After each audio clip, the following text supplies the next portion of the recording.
মামা যদি সঙ্গে থাকে ভাগ্নির নাই রে চিন্তা, ঘুরে ফিরে মজা করে কাটবে সারা দিনটা।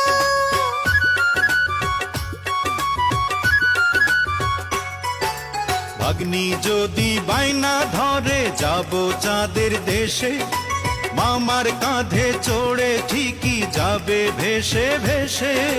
সত্যি নেবে না